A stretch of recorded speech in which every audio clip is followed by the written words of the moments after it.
Join me as you and I you take a journey to become better writers together and geek out.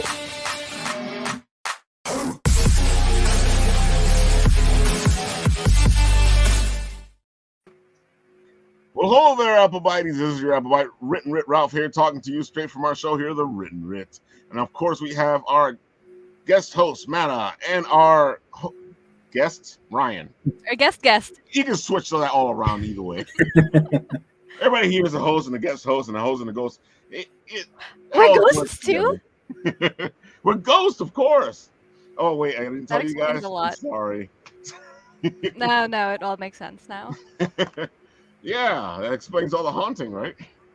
It was me all along. I did it. I did the haunting. There you go. Folks, we're going to have a great show today. We're going to have a lot of fun. We got two beautiful Kickstarters to talk about. Sacrimony and... What do I keep forgetting? Ruination. There you go. That's why I keep forgetting it, because it has a name that you're like, okay, that sounds like a description of the Kickstarter.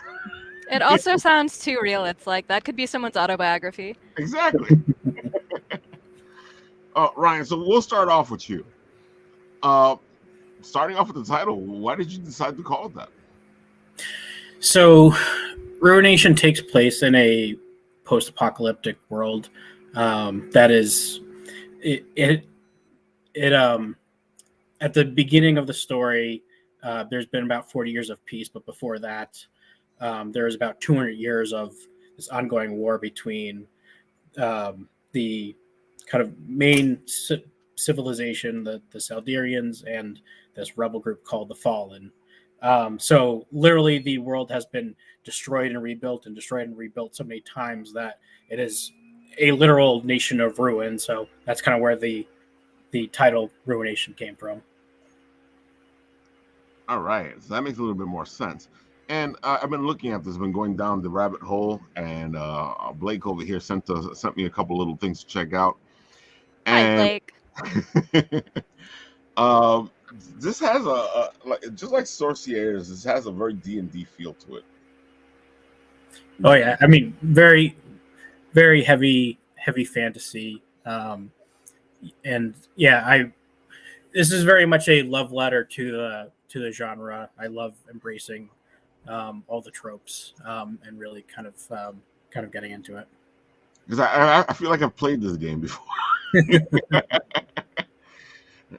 It's funny because I think we had a similar storyline in this. I can't say it was exactly the same because it wasn't. And we went on a totally different tangent than probably the way this book ends. Oh man. So dude, the art on this thing is amazing. It's beautiful that what you've picked for it. It's nice to see fantasy with lots of color. I Exactly. always love color in fantasy stories. Yeah, the colorist that we have on this project, Katie Brown, I had worked with on my very first project, which was a short story collection. And she just did such an amazing job just doing these little crystals in the story. And I was like, oh, this is the perfect series for you. You should jump on They're a this. keeper. Yeah. And yeah, she does magical effects perfectly. Yeah, it has a beautiful feel to it. And it's funny because I know sometimes fantasy tends to not do the colors, but I feel it's usually like gray and brown and navy blue and green, and it's like I'm such a sucker for fantasy that has like real like fantasy color going on. Exactly, and it's never made any sense to me why you want to keep the colors muted, because it's medieval Europe. It's historically accurate. I don't know. I feel like the colors were more colorful back then. Oh, absolutely. They had all sorts of like batshit crazy dyes back then. Exactly. And this thing just looks amazing. Look at this. And this is one of your covers, right? Yeah, so that's the hardcover version for this. So this Kickstarter is for the complete volume 1 edition. So that's Hunter Severn Banyan, who also does some of the covers and interiors for some of the Critical Role books for Dark Horse. Fancy. Absolutely fantastic artist. Dang. And the other cover is really nice too. So I'm like, you're gonna have a hard time deciding on this Kickstarter which cover you want, just because this one looks beautiful too. Yeah, that's Kath Lobo, who also does a lot of other indie Kickstarter covers as well. Also another fantastic artist. And this has like a classic fantasy feel to it too.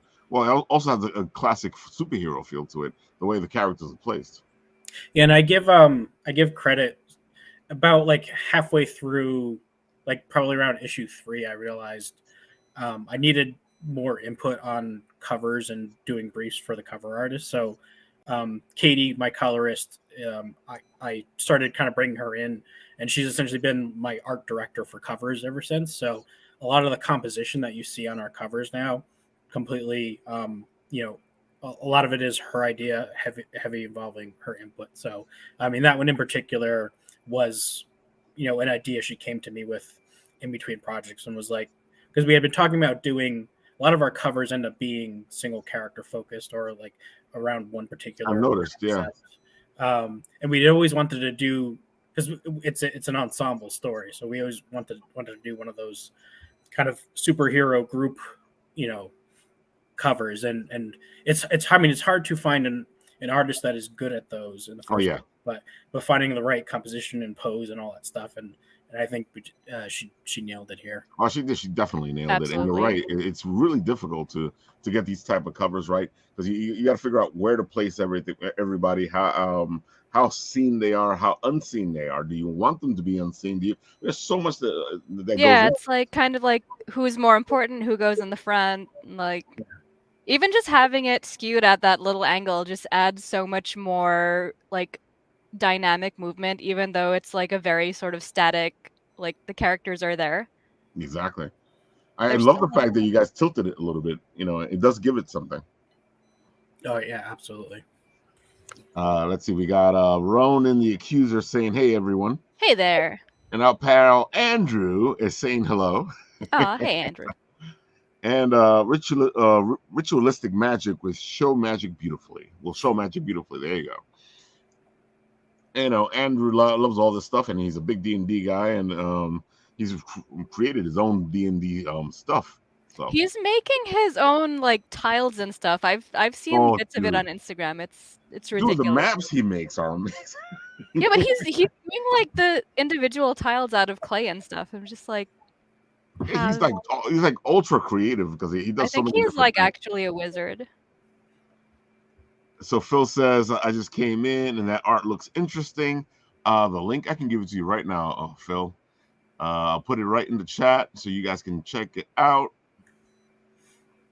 Of course, makes life a little easier for all you, so you don't have to go looking for it. It's also in the description. I always wonder how the links work in these streams. Like, where are they put? Because I'm just always behind the scenes, just like, talking away. So it's funny because I put them in the description when I'm typing everything up, and then every once in a while, if I can remember, because sometimes the show runs itself and things off happen. The rails. Yeah, into the sewer. and if I remember, I'll put the link in the messages here. That way they can just like take it out of there themselves. Yeah, it's pretty cool. Awesome.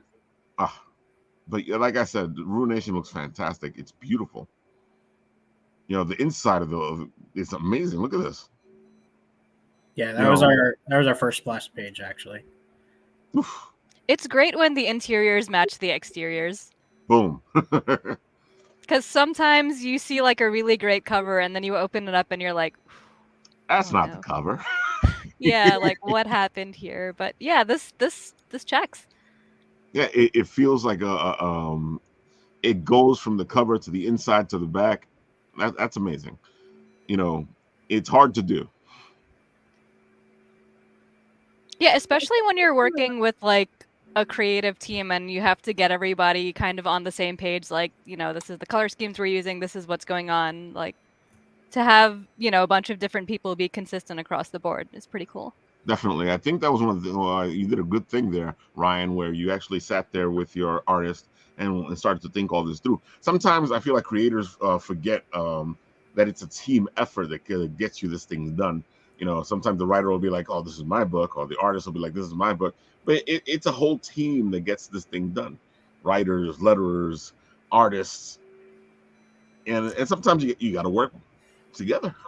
Yeah, you Yeah. can actually tell like which teams work well together when you look at a book, like when no one in particular is trying to steal the spotlight and everyone is just like, solid unit.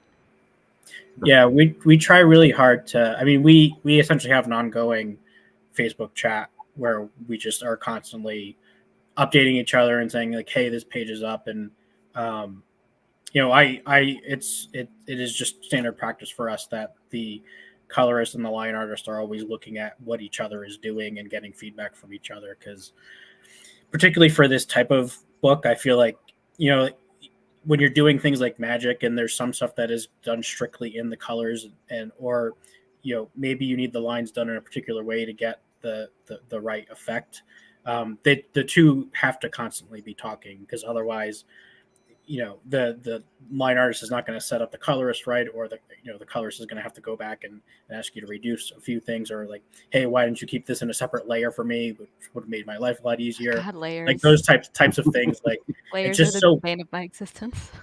but it's just so nice to have that ongoing dialogue so that everyone's on the same page, and everyone's just engaged in the process throughout. Andrew was saying that I love the element and the design of those costumes and the line art, super clean. Yeah, he's right. Dude, this thing looks sharp. The more I look at it, the more it is. And I see that you also added like a short story to it, as well as they're getting all the issues together.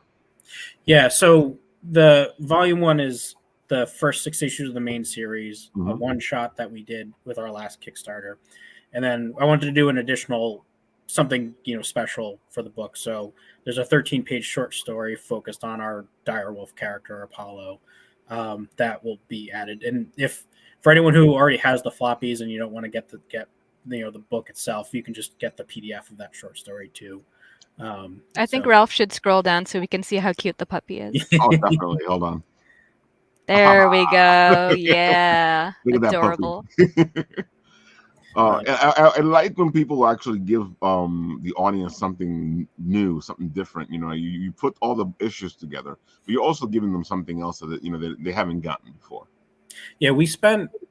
I thought that putting the trade together would be like very easy, non issue, but we spent 6 months just putting together all of the back matter and all the extras.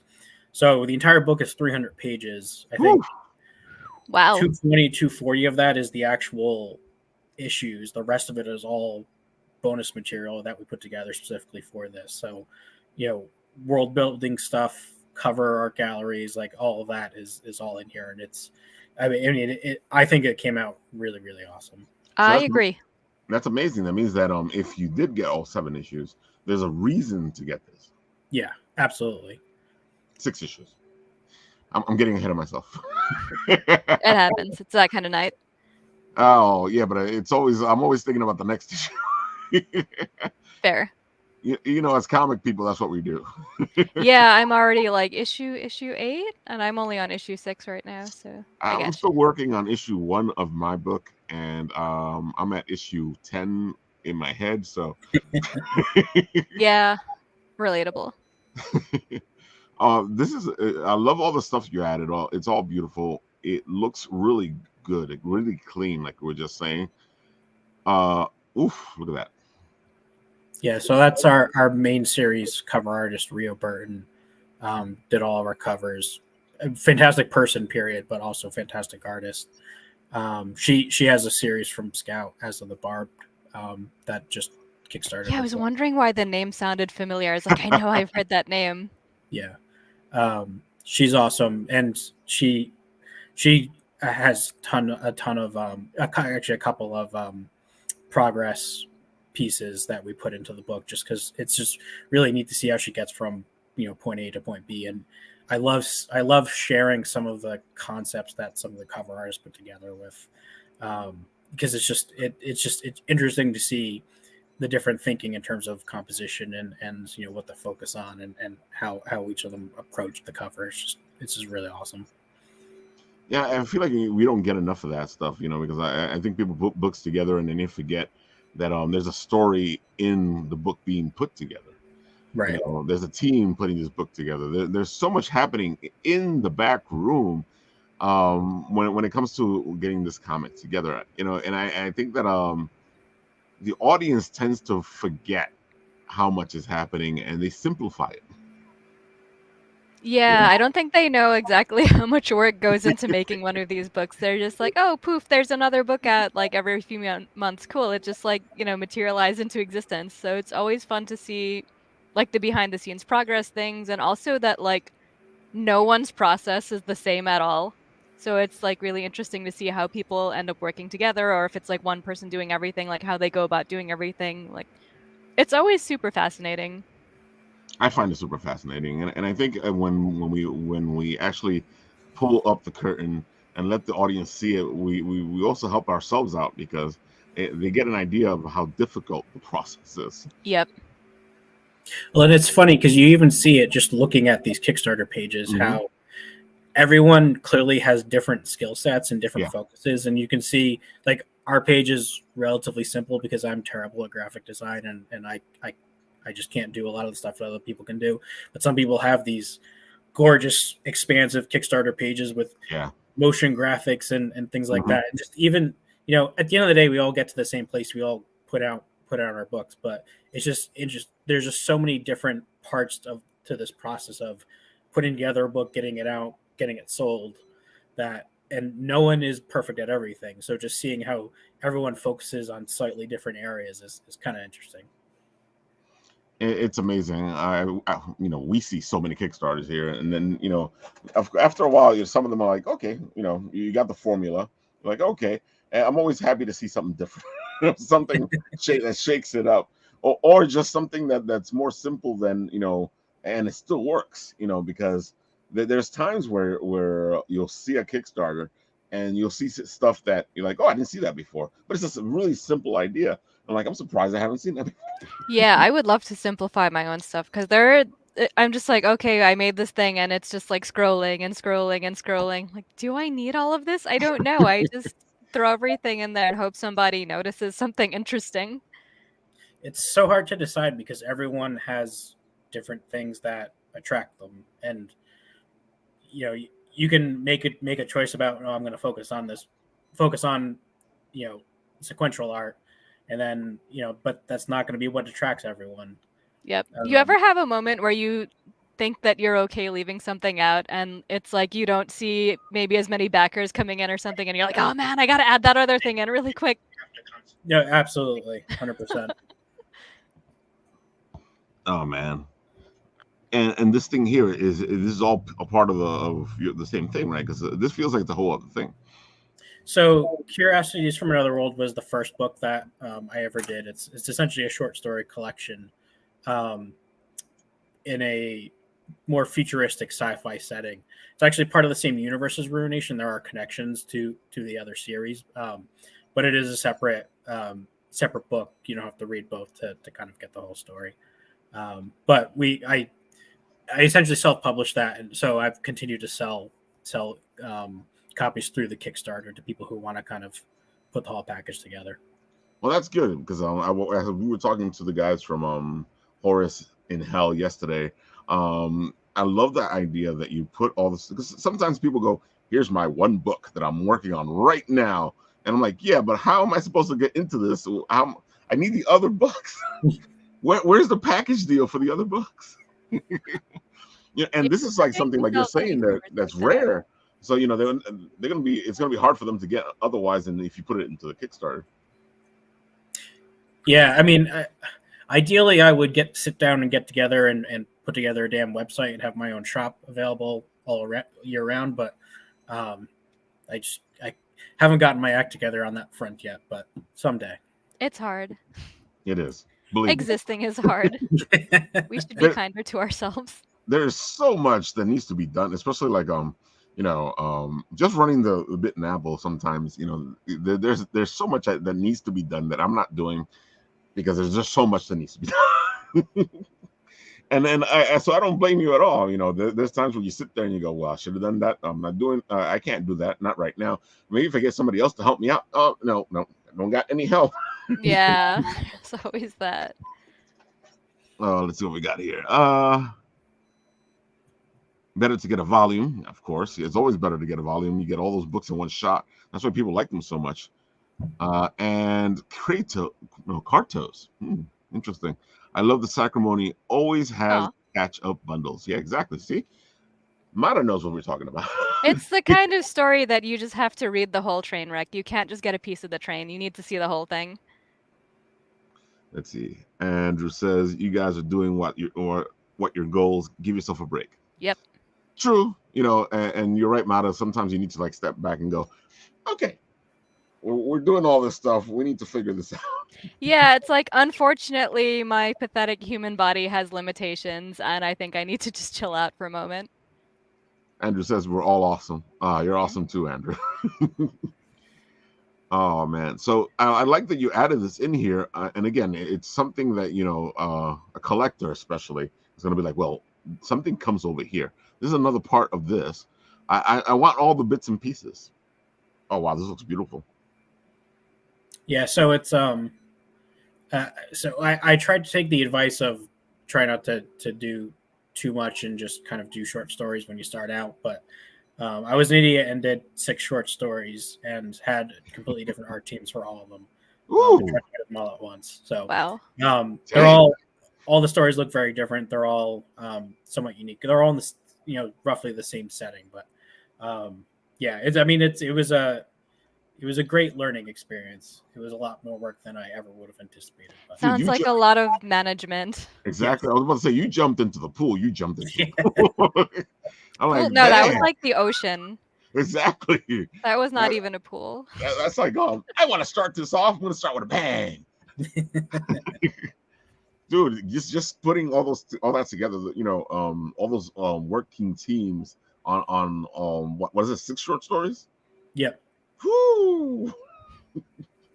But it ended up being really good because I learned pretty quickly like what works, what doesn't, like what to look for when you're picking, people to work with, and like when you first start out, you're very big on. I think a lot of people, which I also did, jump to I want someone who can do both the lines and the colors, and I very quickly realized why that's not always the best way to go about it.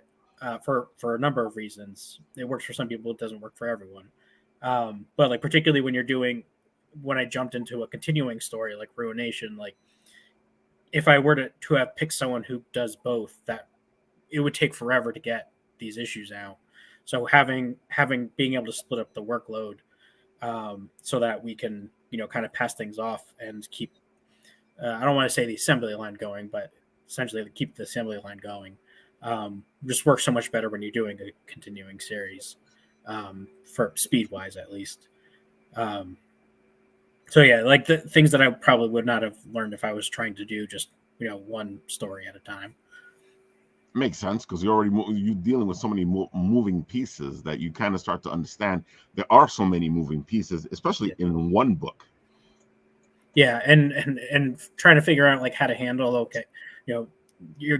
when you have that many people that you're working with, there's going to be the couple of people that just ghost you. There's going to be the couple of people that don't deliver on time. Like figuring out how to manage all that and like what your backup plan should be, and at what point do you kind of just cut ties with someone? What point do you how do you handle that, and how do you communicate better with people? That was all super helpful. And it's funny that you say all that because, of course, Sorcier is handling all that by herself. So it's a great segue. Oh my god! On how the heck do you do all that? Because as we just heard from Ryan, and I know we've talked about this a little bit before, that's a lot of work, especially for one person. Yeah, you know what? I don't know how I find the hours to do all of it. I wish I could answer and be like, yes, we'll use this one simple trick. But honestly, it's just spite. I just want this comic to exist, and I'll do whatever it takes to make it exist. And you've done a good job. You're at issue 6 now, right? And you have another series running at the same time. Yeah, and I had finished a campaign for a trade paperback that at first I thought my trade paperback was a big chunker because it was 180 pages, but Ryan beat me with his 300 page mega chunker. Like I have it right here, and I was like, wow, this is like a huge book. This That is is a huge 1 through book. Hold 5 on. in one book. Which Wow. new backers, you can get this as part of a catch-up bundle. Nice. Heckin' chunker of a book. But that's what people want. They want a nice chunky little book that My God, it not only is it a book, but it doubles as a weapon. It's so great. It's so See, heavy. that's what you want. You want to be walking down the street going, I'm a nerd, so you don't want to fight with me. Right? Just keep it in the handbag and just use it to repel muggers. Like, no, back. They're like, is there a brick in there? Like, no, it's just my comic. Oh my God, look at Andrew's like, here we go. Good. Let the hate flow. It's really what motivates me. Oh, Such thank a you. pretty book. And Andrew says, love that book. Woo! I love this. Good. Let the hate flow. It's what keeps me going in the morning. But yeah, this is Sacrimony. It is the story of a girl who died, but then she got better. And I love that. I still love that. And I watch your video just to hear you say that. Oh, yay. Yeah, that's the gist of it. She died, she got better, but there's a catch that she has no memory of her past, no idea why she has magical powers, or why she has demon wings that she now has to hide from society. As you see. Oh, well, that's the mom. She also died, but that's a whole other thing. Everybody just coming back. Woo! Well, here's the thing, right? Sacrimony is a story that's kind of like a fate worse than death sort of story. So, people will die and things will happen, but it's like you realize that, dying isn't the end of it. It isn't final. There's an afterlife. The afterlife really sucks. And then if you're unfortunate enough to marry a god that you hate, maybe you end up coming back to life and then having to be in the mortal world with like forbidden knowledge of the gods and how terrible they are that you can't share with anybody else because like that would be blasphemy. So like how do you handle that without going absolutely insane? That's a good question. Those are all good questions. Fate worse than death. That's what I'm saying. She died, she came back, and she has regrets. It's funny because I believe the same thing. A friend always asks me, Ralph, why don't you believe in suicide? I'm like, well, I don't think it's over once you go to that other side. Right? So why would I want to leave this one to go to? Like, what makes you think that on the other side is going to be better than whatever is going on in here? Exactly, man. And like, especially, I will just, I will stay here where I know the threats. Exactly, especially if you come back. Nope. Especially with forbidden knowledge that you can't share because people will think you're an insane blasphemer. That's even worse. We got regret, of course. Yeah, regrets. All regrets. I knew somebody had to say regrets. But dude, you do an amazing job with this. I still can't believe this is all you by yourself. Yeah, I even do my own variant covers because I'm that level of insane, I guess. That's just amazing to me. Of course, there goes the Tushy. Yes, gotta have the Tushy. That was my spicy cover. I had readers vote for which character they wanted to see on the spicy cover, so I was like, yeah, get to draw some butts.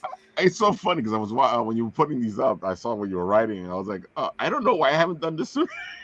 Yeah, it's a shame. It's like the first butt I've drawn all year. Like I gotta fix that. More butts 2023. There you go. My motto. You do your covers are amazing, and it almost feels like it's different people doing the cover. And I know I said this the last time we were discussing your Kickstarter. I don't know how you do that. I mean, you've seen I have a lot of different drawing styles. Like you can see that Sacrimony is completely different from Buddy and Friends. So instead of just like my personal brand is chaos. Like I will just do whatever it takes to achieve the style that I want for the thing. It's not about me being like, all right, well this one style is my personal brand. I'm just like, if I need to make like a dusty gladiator butt, I will make it happen. If I need to make like some fancy bird cages, I will make it happen. Like if I need to make something more that's like a tarot card, I will make it happen. Because that's half the fun in it, is just challenging myself to do like new styles, new different types of coloring, new textures, new different things. Like I don't like doing the same thing over and over again. I completely agree. I love challenging myself as well. And it's funny that you said that, but now I can't. Now I'm picturing a Buddy and Friends style Sacrimony cover. See? Might have to do that. Yeah, because I now I want to see it now. I'm like, what was she doing there? and I can make it happen. To see them cute. I think Andrew over here is like Truck and S-Guy please. Hmm. And Buddy and Friends, of course, Andrew. Yeah, he loves himself some Buddy and He Friends. would. And it makes sense because right down our alleys, especially as D&D players, figuring things out is the best thing in our profession. He's completely That's right. half the fun. I feel like if I haven't learned something, like I've kind of wasted my time. I love learning things when working on like new covers, new pieces of art, like commissions and stuff. Yeah, because we're constantly growing, we're constantly moving forward. Even Ryan, you said you learned a lot of stuff as you were going through your book as well, and it looks like you've come out on the other side in a whole different place than you when you started. Yeah, I mean, even learning stuff like printing, I never realized how I would have never predicted that printing would be the most frustrating part of this process. I agree. Did you have to deal with the whole like CMYK debacle where it's like, oh well, you have to like flatten this and convert all your blacks to like perfect black and all that stuff. Like I dealt with that. Yeah, It was- I think for the most part we were okay with that. But even just understanding, because when you talk to printers and you say like, hey, what's when we convert to CMYK for the printing, like how different is it going to look from what we see on our screen? Oh no, they often say like it'll look just a little different. You barely notice it, and they'll show you some samples, and you'll say, okay, that looks right. And then when you actually see it printed, it is very, very different. Yeah. Yeah. Katie and I think when we printed issue 1, it came out just lighter in certain areas than we expected. And I think it was because that was a not a digital run. It was an offset print. Mm. And then we switched to a digital printer for the next one. That came out much darker. And we were just kind of going nuts because we thought we had adjusted for that. And we kind of did a little mini study, and we sat down with a bunch of physical books that we had both physically and digitally from the big two, and we compared, and we were kind of surprised at just how different they are. Right. And I don't think people actually realize just how different the physical book looks compared to what it was intended to be when you look at it digitally, even when it is the big two. We've gotten to the point where we do manage the file separately in our digital file.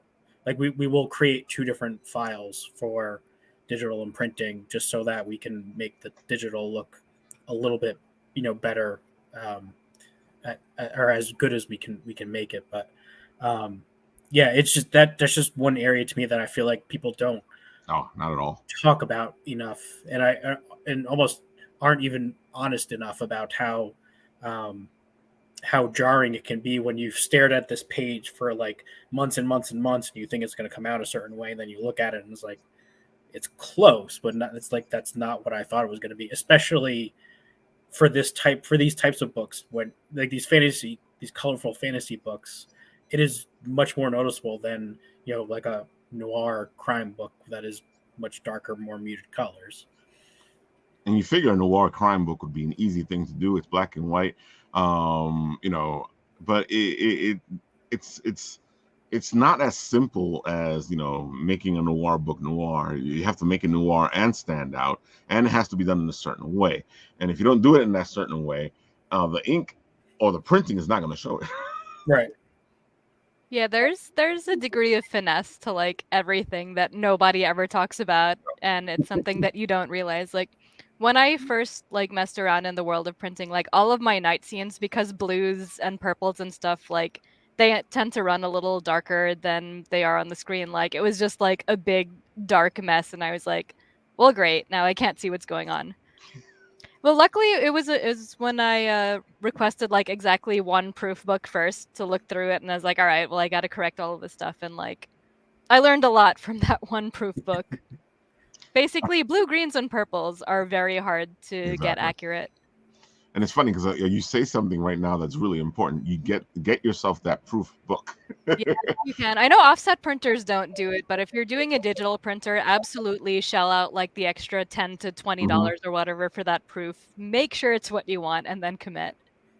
Yeah, because you don't want that big delivery coming into your house and you going.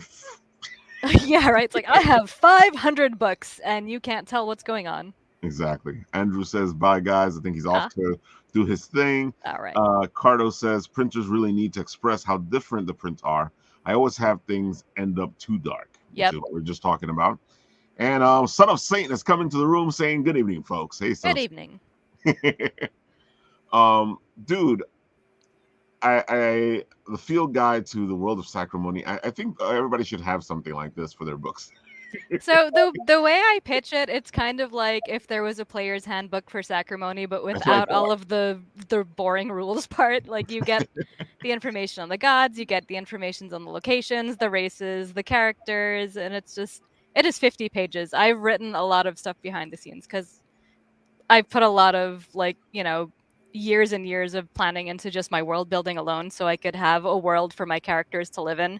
I will never do that again with any other story. So this is the only intense world building you're getting from me, but I figure it's helpful because there's a lot of weird names, races and stuff Yeah. that I would like to explain to people so that they have a better idea of what's going on. It's not absolutely necessary, but it is that fun extra bit of information that just makes the story feel more lived in. I love the fact that you're doing this because I feel like it's another aspect of things that people don't seem to realize that when the writer's writing, there's a lot of stuff that does not go into the book, whether it's a comic, whether it's a novel, whatever it is. There's a lot of stuff you don't see because there's a lot of stuff we Yep. got to plan and take a look at and make sure that this A plus B equals C. It is so hard to just A plus B equals C. I think people really think that it's all right, I sat down at the computer, I typed up a script, I'm going to pass it to someone else. No. No, there's so much that goes into this, especially if you're building your own world from scratch with your own gods, your own religion, your own places, your own map, everything. It literally took me probably from the year 2012 to 2016 to just fully build the world and plot Sounds things about right. out. Yeah. That's not even involving the characters or the main storyline. It was just how do I make this fantasy world that doesn't feel like the typical Tolkien D&D sort of template? How do I do something that breaks out of that also gets rid of all of the horrible racist stereotypes that go in with the Tolkien and D&D world? Because I mean, it's when you look at orcs and stuff, and it's oh well, you can see they're clearly based off of Native American or African tribes, and oh yeah, they have -2 intelligence, and it's just it sucks. I don't want to do that, so I tried really hard to avoid things like that. It's so weird though, because as I played D&D over the years with my friends and all the people I played with, we've never generalized. We've always had people who were different than the other people that they were supposed to be with. We had the good drows, we had Yes, the smart excellent. orcs, we've had and that's why I've never seen it as racist, only because we've never played it that way. Yeah, it's not the players, it's just the template I know that it's the is way it's set up. incredibly Yeah. racist. But yeah, I've made the most ridiculous characters. I made a bard that can't sing. I'm just because It makes that's what sense you to do. me. I love taking the rules and just completely messing with it. So Same here. I did the same thing in Sacrimony where I threw out all of the old fantasy rules and I just put in my own stuff, and I was just all right, let's see what happens. I'm happy you said this too because I like to explain a lot of the times by using D&D how writing is, how the world creation is, because at first, like when you first start playing D&D, you create your character. You're working in somebody's sandbox and you're creating this character who needs to play in that sandbox. So you need to follow the rules. You need to figure out how you play or make your character by following the rules of the world you're in. Yeah. Then as you become a bigger player, you start to a DM, you start to work with a world that you're still in somebody else's sandbox, but you've taken all these rules and you try to make it do what you want to do for whatever story you're trying to play in that world. Then finally, as you become a bigger DM, you start to create your homebrew. Yes. Exactly. Homebrew for life. Which is that writer stepping out of his comfort zone. He's not in that sandbox anymore. Now he's creating things himself, but he has all these rules that he's already learned from being the DM who's playing in the sandbox and from being the player who's playing in the sandbox. And I didn't realize how easy that made explaining writing. Yeah, and it's all storytelling. Even D&D, it's all Yeah. storytelling. It's all coming up with things and like a lot of improv and thinking on the spot. But Oh, yeah, definitely. it's all connected. That's why I tell people all the time. You want to write, play some D&D. You want to act, play some D&D. Oh, You dude, want to draw, play some D&D because I've done a lot of exactly. D&D related drawings in my You day. want therapy? Play D&D. Yep. Because what we do is we play these characters that are oddly familiar. Totally not projecting your own, neuroses on your characters. Oh, and I love fantasy. I love how it applies itself. Oh, dude, this is just. It looks like I'm looking at a D&D book here. Excellent. Then my work is done. There's the explanation. Oh, this is I'm going to use this guy in the next game. Yeah, right? Like, all I really have to do is just throw in some rules and be like, all right, guys, here, kids, like, play a game. Have Maybe you one considered day that? if Sacrimony gets I big was going to enough, say, I would have you love to do considered that. that? Because I think you got a good world going on. I do. I need the audience for it. I mean, doing all of this myself, like all the art, the writing, the lettering, the marketing and stuff, like Yeah. it's hard, it's draining, and it's hard to like, go out and like find a bigger audience when you're doing all of this by yourself. Like I don't have a giant team who's like helping me push the book and saying like, "Hey, I worked on this." Like it's just me going like, crawling out of my hole like a little roach like, "Hey guys, buy my comic." Yeah, it's a little more difficult, especially because you're right. When you have an artist that's working with you with the writer, you have two people now that are trying to do the book, or if you have a whole team, the Yeah, if you have letterer. like 5 people, Yeah, it's like mhm, you've got 5 people in your corner. exactly. But at the same time, having a group of people working with you, I just realized she took off her head.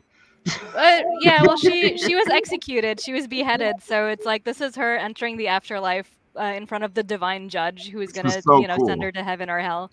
And yeah, so since she was beheaded, she has to just walk around holding her own head until like they decide where she goes. I like this. The Like I next was panel there, yeah, that's my favorite panel. oh my god, it Like gives this you is the a weird creeps. comic. If you want fantasy on crack, like please back Sacrimony. I was about to That's say how it I'm kind gonna of gives pitch you the it. creeps as well as like, oh wow. You're like, wait a minute. Yeah, my whole brand, I guess, for this comic is like very pretty, but also very unsettling.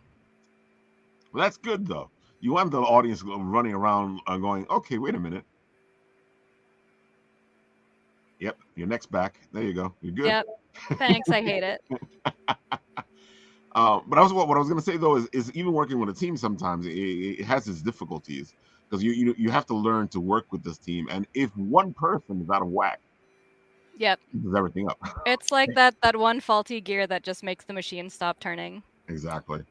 I think project management being a large part of this is not, again, that's the thing I think people don't talk about enough. No.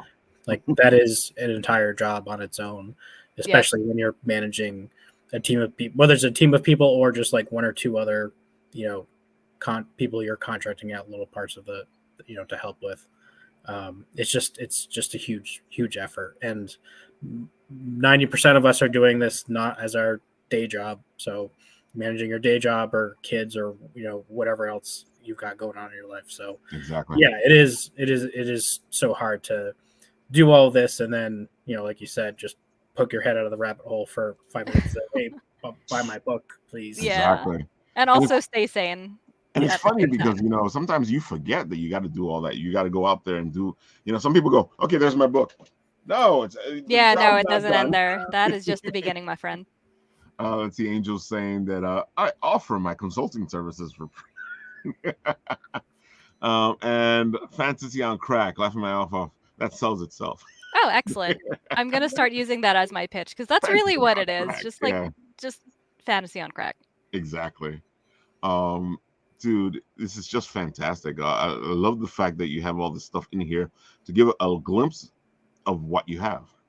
Yeah, I like to be generous with my preview so people know what they're getting into and they don't mistake it for like, oh my god, this is probably going to be like this action-packed, like fast-paced thing. And it's like, no, this is very like, it's very existential. It's very character-driven. Like, I mean, this particular issue is about like the mom Unica getting sent to what she thinks is heaven, and it's just like there's no god, everything's in ruins, they don't know what's going on, and there's like she finds this focus group that's sort of just like trying to rationalize what's going on. Like, oh, maybe this is God's final test. And maybe if we learn to abandon everything that we once knew in our mortal lives, then God will accept us and we'll get our divine reward. And like just weird existential stuff. Like if you're into that, like check out Sacrimony. It is full of existential dread, as am I.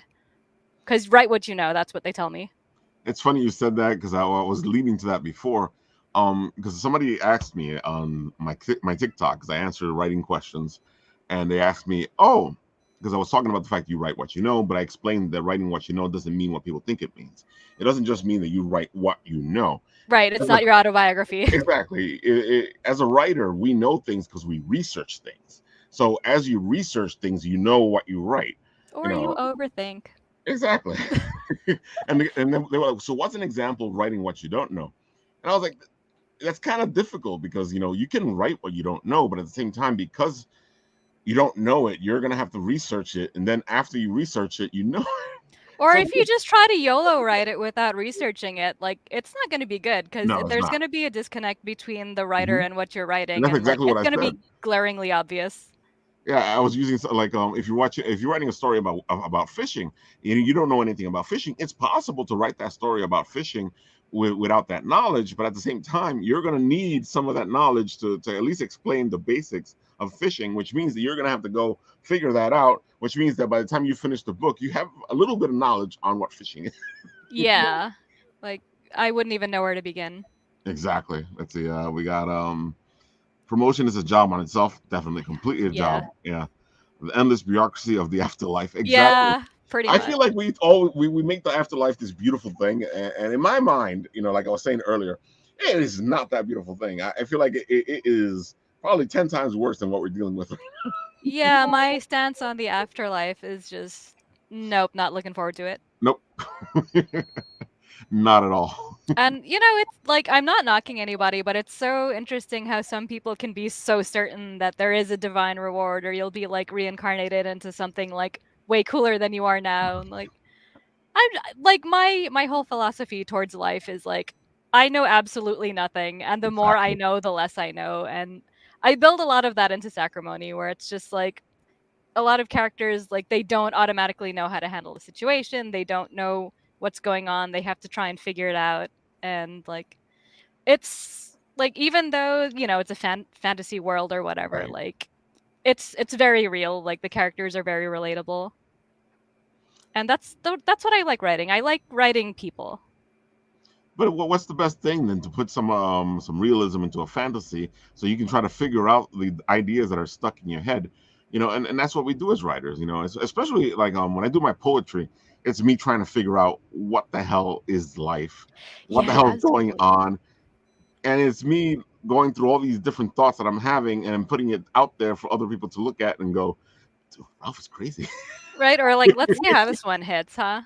But yeah, honestly, like, I mean, I've been saying this, that like Sacrimony was like something that I've been thinking about since I was 12, which is, that's like, oh my God, Makes sense. 35 years ago.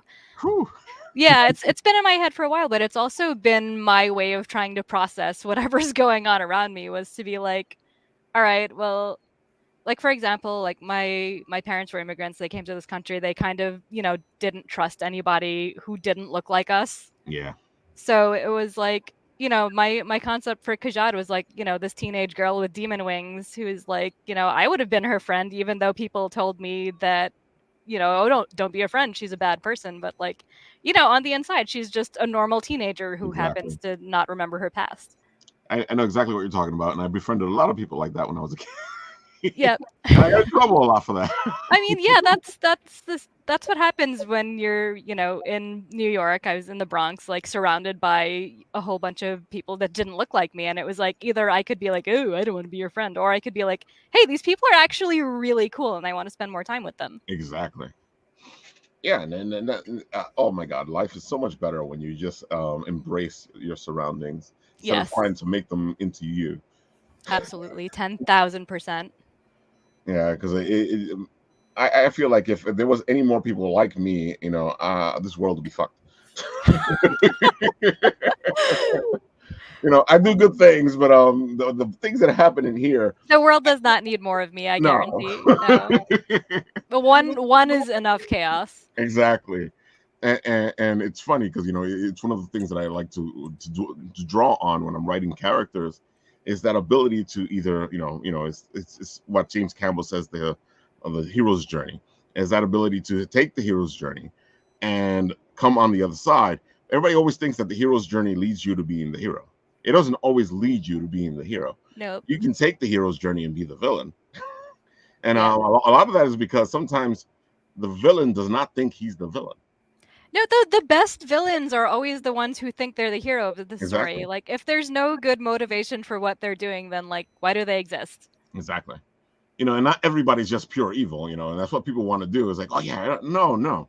Yeah, if people your villain's entire personality is just evil, like, no, you need to go back to the drawing board. Like, give them some flavor, add some yeah, spice. where did this come from? Where did the evil come from? Why is he evil? And it's usually a reason why you're evil. Yeah, and it doesn't have to be like a sad, sympathetic, like, oh, my No. mommy never hugged me when I was Mm-mm. little, so I became evil. Just be terrible. Exactly. Everyone just be terrible. Because sometimes when we don't get what we want, we can be really terrible people. Yep. I'm actually looking forward to writing like further issues down the road of Sacrimony, where some like just really horrible characters come out, and I get to like use all of my terrible one-liners that I can't tell people in real life. Otherwise, like, I will probably get punched. Oh, But I know exactly what you're talking about. Yeah, when you've worked retail for so long and like they're just obnoxious customers and you wish you could say things to them. Oh, Like, yeah. I kind of manifest that into like a lot of my like, I wouldn't say evil, but like, I guess morally terribler characters. It's not even ambiguous, but just like, characters who are looking out for themselves, who are just like, I get to say all of the terrible things I don't get to say in real life, and it's hilarious. It's always amazing because I always tell people, if you want to understand people, do a job that makes you serve people, because you'll see the dark side of humanity. Oh god, you will see the absolute like scummiest parts. Oh, definitely. And it's funny because as writers, what we do know that is because we're people watchers. Yep. I don't want to be, but we're people. I love me some people watching. I don't know. I didn't say I didn't love it. I said fair. Ryan, as a writer, a lot of the stuff that you use comes from like certain things you've seen or certain things you lived through. I feel like you know exactly what we're talking about. Yeah, I mean, it was kind of funny when I was kind of finalizing the direction of Ruination. The concept is that the world that these characters grew up in was literally demolished by previous generations who just made terrible decisions, and they're kind of left holding the bag of, all right, well, first of all, how do we survive? How do we get through this? And sounds like and millennials. Then, yeah, I mean, literally, it just Exactly. morphed into that story. I'm like, oh, this is actually a lot more relatable than I was anticipating it would be. But yeah, even when you don't like consciously do it, it's like it still seeps in. Yeah. Because at first I was like, oh no, fantasy, like Sacrimony's a fantasy story. It has nothing to do with real life. And the more I wrote, it's like, no, this shit's too real. That's why it bugs me out when people like, I know now, with the whole they like to call it woke culture. They're sitting there going, oh, why is this in my story? I'm like, no, it's been in your story the whole time. It's just that, I have to admit, there's certain people that are making it more prominent in their stories, but that thing where you learn something or where we're talking about something has been in your stories the whole time. Right, like politics. Exactly. Or the idea of like persecution and stuff, and it's like, yes, you've read that before. It's called X-Men. Like, what have you been reading? The X-Men weren't like that. That's not what it is. When they explained it, when Stan Lee said that it was about Martin Luther King and Malcolm X, I don't care if it wasn't based on it, but it still talks to that thing that happened. It's still the same theme. Like, people are being persecuted for being different, and like, how do you not realize that that's real? Yeah, definitely. And you picked up the right thing there, because X-Men really goes into that. Yeah, it was the first time where I sat there and I was like, and they explained muty, and even now when I say it, it sounds like really It sounds bad like a word. slur. Yeah. Yeah, I have never really been much into the superhero genre, but X-Men hit me because it Yeah. didn't feel like a superhero story, because like the mutants were actually the victims all along. Oh, definitely. Yeah, so it wasn't really a tale of like, oh, heroism. It was more of a tale of like, all right, well, we have to hide who we are. We can't really like, show ourselves because we're being persecuted and stuff. Like, And it's funny it because hit. the reason they're heroes is because even though all this is happening to them, they still do the right thing. Yeah, because they have these powers and they're capable of doing stuff, even if it is like a thankless job, and like that in itself is just good writing. Here we go. Captain America, so woke now. Right? Yeah, I was actually yes, exactly. I was gonna bring that up too. Yeah. Thank you, Pool Q. And it's funny because I have a friend, Jay Hewer. He writes the book. What is it? Punching Nazis, punching out Nazis, and he got in trouble for that because they came after him because he called it that. The Nazis came after him because you can't. He's hate whatever, and he got in trouble for that. What? Okay, but if you're hating on a group that is a hate group, I feel like you should get a free pass. I don't know. It's so funny because Nazis have been villains for ages. All of a sudden now we're supposed to not. Yeah, how are they suddenly like, oh, we're Nazis and we're being persecuted? Like, maybe stop being assholes. Stop identifying as a Nazi, first of all. Like, bro. Dude, just the fact that and I'm just throwing this off my head. Just the fact that these guys did so many evil things. What makes you think that we're gonna go? Well, now you are different types of Nazis. Do not want. No. Wow. Hard pass. I gotta admit, like there is a place where the stories have turned into more about the topic than the stories themselves. There's a balance when you write a story. You guys know this. Where you write the story, there may be something in the story, but it's not about that. It's usually about the people in the story and how they live their lives, and then they have to deal with certain things, and that's what comes into play. Yeah, I'm absolutely not a fan of like heavy-handed messaging, where it's like something happens and then all of the characters suddenly like metaphorically turn to the viewer and like, don't do that. That's really bad. It's like I feel like it's more of a job for the writer to if you're gonna show like something racist or whatever going on, like do it, but there's a finesse to it where you do it and you show that it's bad without having to spell it out and being like, this is my message, read my message. Like I feel like the best messages are the messages you don't realize you're getting. Yeah, that like bringing it back to Sacrimony for a moment. A friend of mine, Exactly. when he read issue 3, there was a scene that was kind of jarring because it was like Unica, the mom, was like going for pretty much a job audition, and because she's different, she looks different from like everyone else. They started kind of like poking and prodding at her and like pulling her hair and like treating her like a circus animal. And he was really impressed with the way that I handled it because it wasn't like a heavy-handed sort of thing. Like it was a scene that happened, she reacted to it, and then like the story went on. And it wasn't made particularly about that scene, but at the same time it was jarring for him because he was like, a white, like older 40s guy who'd like never seen something like that happen. And it clicked to him that like, wait, that actually happens to real people. And that he was happy that it was done in a way where it wasn't like, you're bad. It was just more of, him being aware that this is a thing that happened. Which is what we need to do. We need to show people this is what happens, and people need to see this is what happens, because what happens is that, especially, we all do it. We tend to like block certain things we don't like. We don't want to deal with it. We don't want to look at it. Or we're just not aware sometimes because we haven't experienced it. And then you see it happen and you're like, oh my God, I hate people. Because actually the scene was based off of real life, which, kind of sucks because I used to work at like an upscale TJ Maxx in Manhattan. And it's like, people would just grab my hair and be like, oh, it's so soft. I'm like, ma'am, this is a TJ Maxx, not a petting zoo. Please leave me alone. But yeah, so I kind of had to incorporate that into the story a little just because it's so messed up. I should not be able to feel your pain, but I have less hair now. But when I was younger, this thing looked like this. I'm sure you beautiful had rain. like the most glorious mane that Oh, I've definitely. never had the pleasure of And seeing. it's so funny because people will come up to me and go, "Oh my God, and you're Spanish?" And I'm like, Don't do that, "What does that mean? What right? what what does that mean?" Like and I would always get that like it was the weirdest thing to me, or they would go, "Oh, I know you're Puerto Rican," and I'm like, some of the Puerto Ricans I know do not look like me. No, I've seen like Puerto Ricans who are like super light skinned or super dark skinned. You can never tell. You can't just look Yeah. at someone and be like, "Hey, you're Puerto Rican." And I'm like, okay, whatever. But it's such a weird experience to like just somebody come to you. Especially It's what happened is like, violating. oh, you're Dominican, and then it would happen because before that it was like everybody's fine. They look the hair, whatever.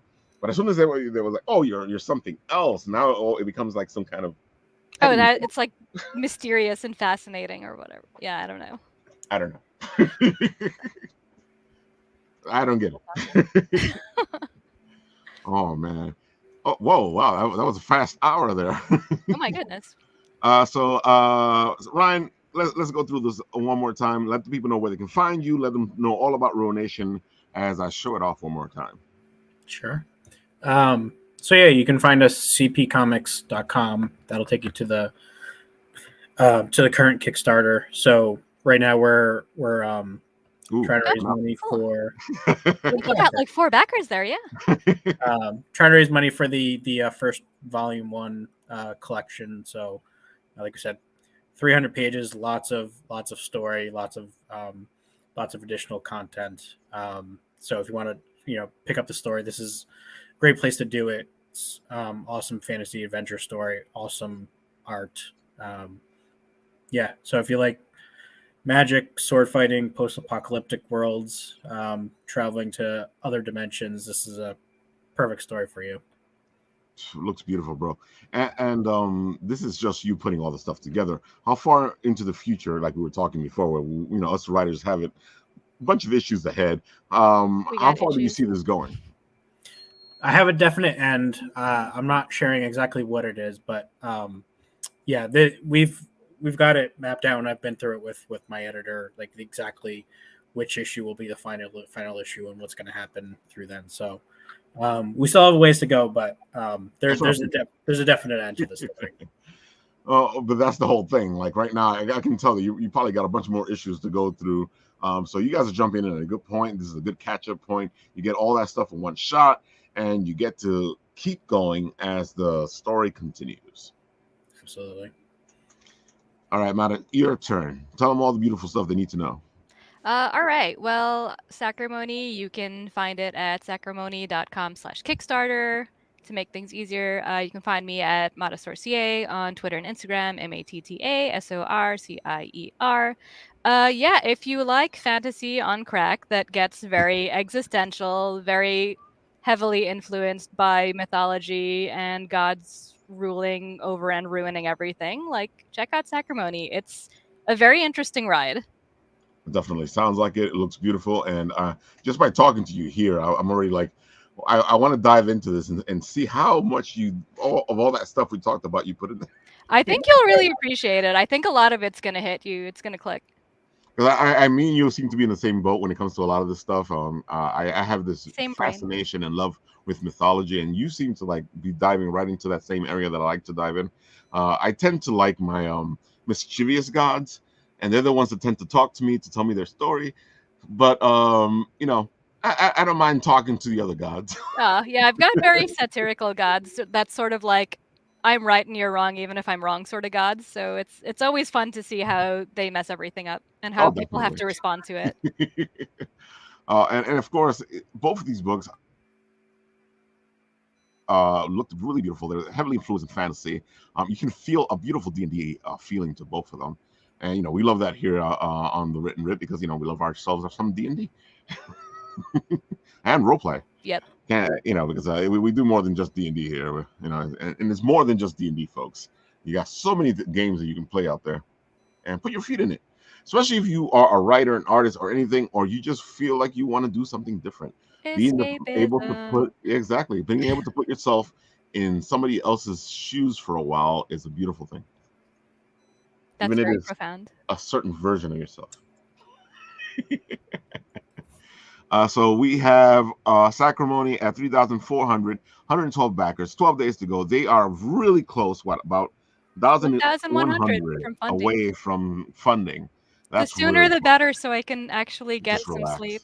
Exactly. Folks, once you guys get them funded, it doesn't end the pain. It just makes it a little bit more relaxed. It makes it more bearable, yeah. It's like that hit of morphine that you really need in dire Exactly. times. Because until that thing funds, you're worrying about it, And the good thing is you still got 12 days to go. Yeah, my brain is so weird because it's like I know realistically that I've got 12 days to go, like it'll fund, but then I'm like, but what if it doesn't? But what if I never get another backer again? See, folks, that's what you're helping. You're helping Yeah, get rid of please, that. please give me that hit of Xanax. I need it. Like, just calm me down a little. And it's funny. We tell you guys all the time how stressful this can be for the creators. Right now, our friend Ryan is at 4,406. He's really close to his funding goal.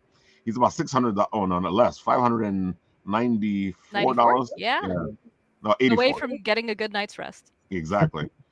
So, dude, he has 110 backers. 21 days to go. That means that as soon as you get him funded, he can go, okay, let's relax and see where we go.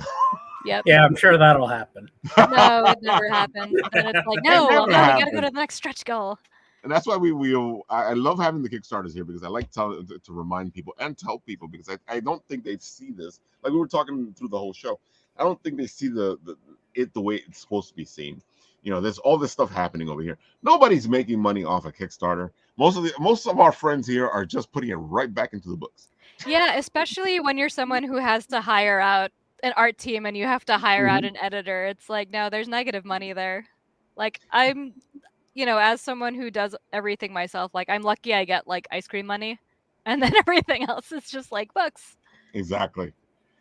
Well, and even like Kickstarter in particular just promotes it is so terrible for mental health. Yeah. I mean, it's the process itself is bad enough. The promoting and struggling to get attention for your efforts and your book, and but then constantly wanting to compare yourself to other backers. And I mean, the reality is you can't do that. No one is exactly comparable to. You're not the boss of me. I'm gonna do it anyway. Exactly. Yeah. Well, I know we all do it anyway. I mean, there was, after our last campaign, I sat down and just compiled all of our statistics and just posted it up on my Twitter just to show people like, hey, good idea. This is how I've done, and here's why this is or is not comparable to other people's results, and this is what drove that number. This is why that will be different for you. It's like one thing I think some people miss is if you're doing a continuing series, you're going to see people have these exponential growth in their total raise, but that's because of catch-up tiers. If you keep getting new backers, they're going to buy the catch-up tier, and that's a higher average. So like just little things like that, you can't compare your single issue to someone's 6th issue in a series. Mm-hmm. And you want to see certain things happen, like you want to see backer growth, and you want to see new people coming into your series. But like, just focus on doing a good job. Do what you can. Don't go nuts and be jealous of what someone else is getting, or constantly think like, oh, this reviewer didn't look at my book, therefore what I did was terrible. Like personal slight. It's really hard to get into that, and I think it's just so important for everyone to keep talking about how important it is to not get into that trap, especially if you're going to be doing this in the long term. Yeah, as someone who's on a 6th issue too, I notice it is a lot harder to get new backers into the story because the catch-up tiers start becoming more and more expensive. And like for that reason, I try to keep my digital tiers as low as possible so that like at least I can still get in digital readers. And then maybe if I do like another trade paperback or something, they might jump in. But it is definitely harder as the catch-up tiers get more and more pricier. Yeah. Because you gotta go, here, go check out these 20 issues. Yeah, and I mean, Sacrimony is going to be a long story. Like, I always say that it's probably going to be between like 50 to 70 issues somewhere down the road. I'm like, I don't Woo. even know how I'm going to get new readers into it by, when I'm like 80 years old and I'm on issue 49 or whatever. But that's future me's problem. I mean, it's impressive to not burn out constantly, like having to manage all of that Yeah. yourself. Oh no, I burn out all the time. I try to keep that, like, I'm very open and honest about it. I've talked about it on a few other shows. Like earlier this year, I did have a period of burnout where it was just like anytime I tried to go to my drawing tablet, my brain would just be like kicking and screaming like, no, like don't do this. Yeah, it's just like I couldn't even make a line without just wanting to like, throw my tablet out the window. And like it happens. Like people get burnt out, and I won't say it's normal because it's like it's not a thing that should be normal, but Yeah. it's something we should normalize, if that makes Exactly. any sense. Like Oh, no one definitely. should get to the point where they are burnt out, but if they are, like, it's normal, you're only human, your brain can only handle so much, and like once again, be kind to yourself. I burn out all the time. I admit it. I am human. My brain Completely, is weak. completely agree. I burn out all the time, and there's times where you gotta keep moving forward, and it kind of works against you because it just makes things worse. Yeah, but like I realize when I burn out, like just don't do anything. Just do something else. I burnt out. I took up crochet. I started making like baby blankets for my friends. I like That's what you got to do. I Yeah. you have to do something else Mhm. to just like take your mind off of it. Like there's no way you can force yourself to push forward and make anything that's like that you're actually proud of, because it's always not going to be as good as I agree. if you were in peak condition.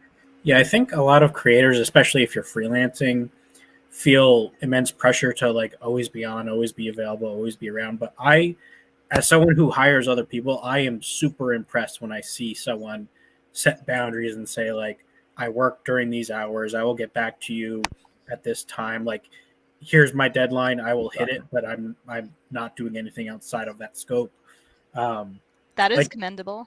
yeah, our main cover artist, Rio, the first time I emailed her to inquire, I got like a message back, and her signature said, I will reply during these hours. And I was like, that's so impressive to actually just set that expectation that I should not be emailing you at 12 o'clock at night saying, where's my cover? Which, I mean, I wouldn't do that anyway, but like that is the mark of someone who, has the right boundaries in I feel place. like that's also the mark of someone who's been through people emailing them at Yes. 12 a.m. and expecting an immediate response so many times that they had to just set that up and be like, look, business hours only. Yeah. I tell people all the time, I'm an insomniac, so you're probably gonna get the weirdest things from me at 2, 3, 4 a.m. Don't answer me at that time. You Yep. can answer me whenever you want. I don't care. Yeah, your business hours are a little different, but hey, if it works. Exactly. But that's the whole thing, though. I always have to tell people, like, look, man, if I send you something at a certain time, doesn't mean I need to answer there. You can tell me the next day. I'm more than fine with it. All right, folks. I hope you've enjoyed the show. It's been a blast. It's been Ryan and Matta. We've really enjoyed it. You guys got some good projects going. I hope you guys get to your places where you need to go. And folks, remember, like we like to say here on the Bitten Apple, if we raise each other up, we can rise faster. Agreed. All right, folks, and we'll do what we always do here on the Written Writ. I press the button,